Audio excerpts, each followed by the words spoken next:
پیغمبر علیہ السلام تا صحابی راضی او اگر صحابی ورطوئی دا بخاری شریف حدیث تے ایدہ اللہ پیغمبرہ سوک پر خطولو خلقوں کے زیادہ حقدار ہے دے زمان دا حسن سلوک جو پیغمبر علیہ السلام ورطا فرمائی امک ستامور دستا دا حسن سلوک دیرہ لویا حقدار ہے دا بیا ورطی بیا سوک زیادہ حقدار ہے دے بیا مور ورطا خائی بیا سوال کی بیا سوک بیا مور ورطا خائی سلورم نمبر باندے پلار ورطا خائی دیما عزیزانو مور چاہا خیٹے کے چاہ بچائے مور پا خیٹے کے بھی اگر کم تکلیف دا برداشت کوئی اور شپیتر نہ بے آرامی اور دردون ورطا کی گی گولے جو اخرا وینا ما تشاویل دی چی بچی تا ما نقصان او رسی نو بچی تا نقصان با او رسی دا اگے نا بچ کے دلو دا پارا اخپل زان شپے اور دردو تا او تڑی بیا دویم نمبر باندے دنیا تا چرازی دا بچائے مور یہ سونا پا تکلیف باندے وی چھ سوک نیز دور خواتے ہی سارے دن شی دومرا لوئی تکلیفی اوڑتا بیچی دنیا تراشی بیا دو کالو پورے دے معشوم تا پی ورکوی شپی با ورستا پاسی که جمیش پوی که دا اوڑیش پوی او کلا با داسی چے دا دے حلق جنے یا دا حلق مور خوبا بچائے غلائی کوی پلار بیاگاو کی اخواکا کمرے نارانے او باسا زما خوب او زما آرامی خراب کو پلار سر احساس نشتا امور بیا بہار بیا او باسی پس سہن کے بیا گرزوی چلے خاون خوب میں ہم خراب نشی او لور جڑا میں ہم ختم نشی کداور سر جاڑی دا سے نوبت پا ہم راشی خو ٹولش پبا وی خور سر تیروی والے اگا لور یا دا زوی دے دی معشوم یا معشوم جنکے اجڑا نشی برداشت کولے ذکر ہو پیغمبر علیہ السلام فرمائی الجنت تحت اقدام الامہات جنت دا میندو دب خود لاندے دا یعنی سبانا میندو خدمت کے جنت پروت دے یو صحابی رضی اللہ عنہ پیغمبر علیہ السلام ترازی ایدہ اللہ پیغمبرہ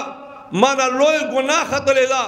پیغمبر علیہ السلام تا پوس کوئی ستا مور جواندے دا ہاں ایدہ اللہ پیغمبرہ صلی اللہ علیہ وسلم زما مور جواندے دا پیغمبر علیہ السلام حکم ورکوی لاشا دا مور خدمت شروع کا اللہ با دا گٹا گناہ ہم معاف کی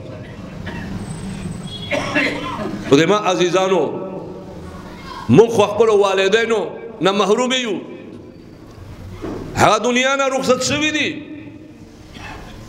زمون والدین تاسو کے چاہ والدین ہم وفاتی اللہ پاک دی آگا جہان ورتخ کولے کی اللہ پاک دے پکروڑ ہاو رحمت اللہ پاک ہوئی باندے نازل کی زمون دا پارے اڈیر لوئی محنت تولے کری دی واغوی نن زمون دعا گانو تموتاجی دی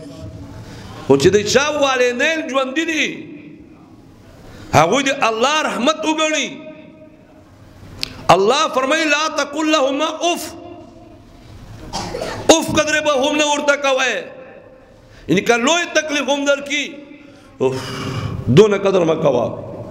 بازو کتابوں بلا بانا کرے دا چھے مورو پلار آواز تو کری بیا دا سے میں ارتا وایا بلکہ خوک جواب ورکاو چھے زی خوشحال سی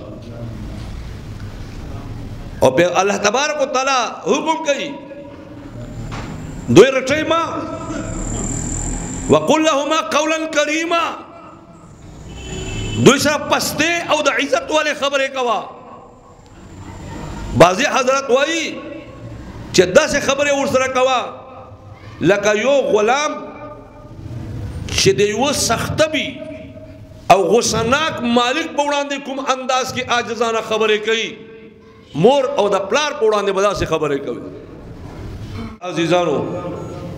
دا خپلو میندو دا خپلو پلارونو قدر ہو گئے تاسو ته نن د دوی قدر پته نه لګي خو چې کله د دوی دواړه سترګې پټې شي او تاسو کله له کور نه وځئ او د دعا والمشین تاسو پسې نه وي او تاسو پسې دا دعا نه وکړي چې یا الله مخې ته خیر واچوي یا الله د هر قسم شرور نه محفوظ کې نو یاد وساتئ بیا به هلته تاسو ته احساس وشي چې مخ ته مشکلات څونه تا ته راځي نن که تا لارې کولاو دي نو یاد وساتئ مور او پلار دي چې ژوندي وي د هغې دعاګانو برکات دي او که مور او پلار تر نه خفه وو یا خفه دنیا نه در نه لاړل نو یاد وساتئ وړ عمره به ډغرې خورئ الله تبارک وتعالی دې مونږ او تاسو ته د خپلو والدینو احترام د خپلو مشرانو قدر او د هغوی ادب کولو توفیق نصیب فرمایي. وآخر دعوانا ان الحمد لله رب العالمين.